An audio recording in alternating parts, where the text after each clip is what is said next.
Halo teman-teman, tahu nggak sih ini buah apa? Yap, betul, ini adalah buah delima. Bicara soal buah delima, sudah banyak loh yang meneliti buah ini. Ternyata buah ini memiliki banyak sekali manfaat. Di artikel atau di buku-buku pasti kalian pernah menemukan penjelasannya kan? Nah, penjelasan tersebut merupakan hasil observasi yang akan berkaitan dengan pembahasan kita kali ini. Kalian pasti pernah melakukan observasi atau pengamatan terhadap suatu hal kan? Nah, hasil pengamatan tersebut bisa kalian tulis dalam bentuk laporan hasil observasi. Teks laporan hasil observasi itu apa sih sebenarnya? Teks laporan hasil observasi adalah teks yang berfungsi untuk memberikan informasi tentang suatu objek atau situasi setelah diadakannya investigasi atau penelitian secara sistematis. Teks laporan hasil observasi menghadirkan informasi tentang suatu hal secara apa adanya, lalu dikelompokkan dan dianalisis secara sistematis sehingga dapat menjelaskan suatu hal dari sudut pandang keilmuan. Misalnya kalian melakukan pengamatan pada tanaman jahe, kalian bisa menuliskan hasil pengamatan tersebut dalam teks laporan hasil observasi. Teman-teman, teks laporan hasil observasi memiliki beberapa tujuan, yaitu mengetahui suatu objek berkaitan dengan perkembangan masalah yang ada, mengambil keputusan yang lebih efektif berdasarkan hasil pengamatan yang dilakukan, menemukan suatu cara tertentu untuk mengatasi permasalahan yang ada berdasarkan hasil pengamatan. Kalau kalian sudah melakukan observasi, kira-kira gimana ya menuliskannya dalam bentuk laporan? Nah, teks laporan hasil observasi dapat ditulis sesuai struktur dan kaidah kebahasaannya. Biar makin paham, bahas aja yuk satu persatu. Struktur yang pertama adalah pernyataan umum atau definisi umum. Bagian ini berisi definisi atau keterangan umum. Bagian ini berisi definisi atau keterangan umum atau informasi tambahan tentang subjek yang dilaporkan. Pernyataan umum berisi informasi umum seperti nama Latin, asal-usul, kelas, informasi tambahan tentang hal yang dilaporkan. Misalnya nih, kamu mau menjelaskan hasil observasimu pada seekor kepiting. Kamu bisa menjelaskan kepiting itu nama latinnya apa, dari kingdom apa, hidupnya di mana, dan hal umum lainnya. Struktur yang kedua adalah deskripsi bagian. Struktur ini berisi perincian bagian-bagian dari hal yang dilaporkan. Kalau kalian mengobservasi binatang, berarti yang dipaparkan pada bagian ini mencakup ciri fisik, habitat, makanan, atau perilaku. Kalau tumbuhan bisa berguna perincian ciri fisik bunga, akar, buah, atau perincian bagian yang lainnya. Perincian manfaat dan nutrisi juga bisa dipaparkan pada bagian ini. Pokoknya hal-hal yang bersifat deskripsi secara rinci bisa kamu paparkan pada bagian ini ya. Struktur yang terakhir adalah penutup atau simpulan. Bagian ini berisi kesimpulan hal yang dilaporkan. Misalnya, kamu sudah memaparkan definisi umum dan deskripsi bagian dari objek yang kamu teliti seperti jahe. Nah, pada bagian simpulan, kamu bisa memaparkan kesimpulan jahe itu apa sih, lalu manfaatnya seperti apa, dan juga kegunaannya secara umum untuk apa. Selanjutnya, teks laporan hasil observasi ditulis dengan kaidah kebahasaan. Apa aja sih? Nah, kaidah yang digunakan adalah menggunakan kata baku, penggunaan kata istilah, penggunaan kalimat definisi, serta penggunaan kalimat deskripsi. Biar lebih jelas, mending kita bahas satu persatu. Kaidah kebahasaan yang pertama adalah penggunaan kata baku. Kata baku adalah kata yang sesuai dengan kaidah-kaidah dan ejaan bahasa Indonesia. Coba perhatikan tabel berikut ini. Dapat dilihat kan, belalai dengan belalai memiliki perbedaan. Belalai merupakan kata tidak baku, sedangkan belalai menggunakan kata yang baku. Jadi, jika kalian mau menulis laporan hasil observasi, pastikan gunakan kata yang baku ya. Kaidah yang kedua adalah penggunaan kata istilah. Kata istilah khusus adalah kosakata yang dipakai secara terbatas di bidang tertentu. Misalnya di bidang kesehatan, istilah yang sering muncul berarti bisa berkaitan dengan hal-hal medis. Di bidang pertanian, istilah yang muncul bisa berkaitan dengan bidang tersebut, misalnya agrikultur, panen, dan sebagainya. Kaidah yang ketiga adalah penggunaan kalimat definisi yang merupakan rangkaian kalimat yang memberikan penjelasan serta batasan dari suatu istilah.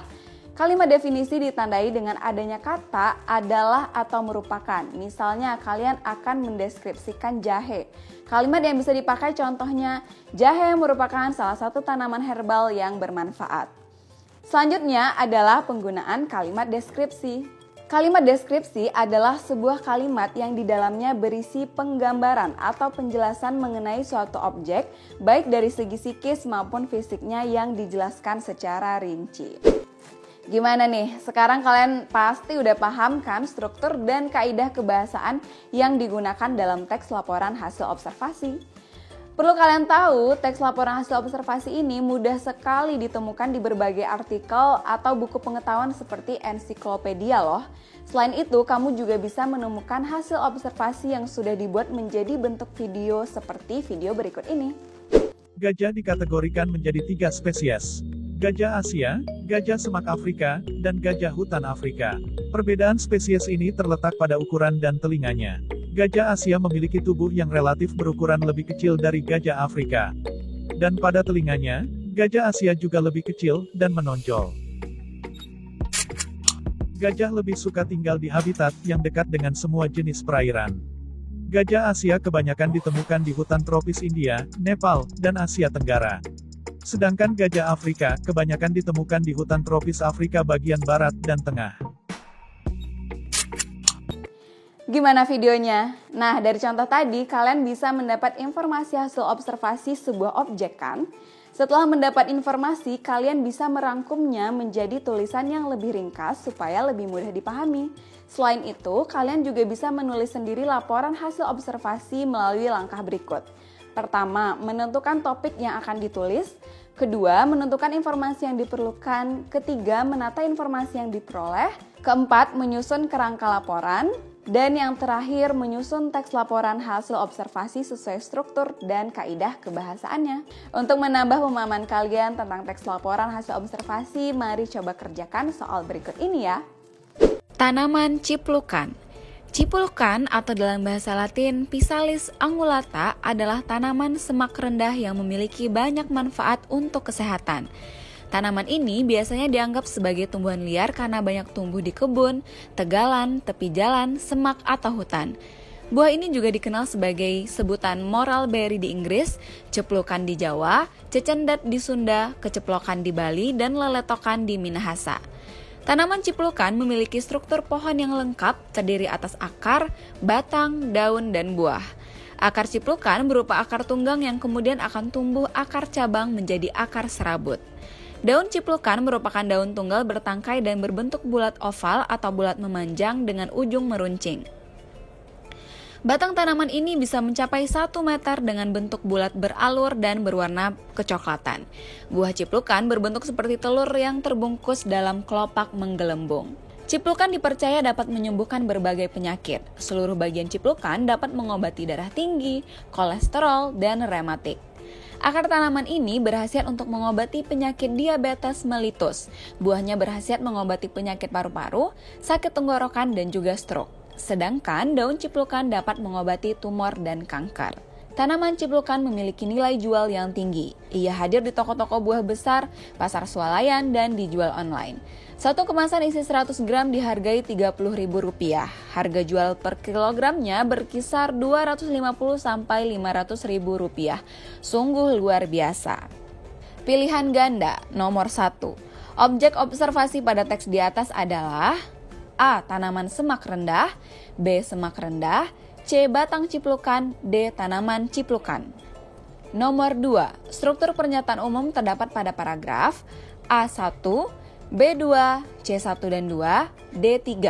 Pilihan ganda kompleks nomor 3. Pernyataan yang tidak sesuai dengan deskripsi bagian adalah benar atau salah. Nomor 4. Contoh penggunaan kalimat definisi adalah tanaman ciplukan memiliki struktur pohon yang lengkap, terdiri atas akar, batang, daun, dan buah. Oke teman-teman, kalian udah ngerjain soalnya, Kapia udah siapin jawaban dan pembahasannya nih. Yuk coba kita cek bersama-sama.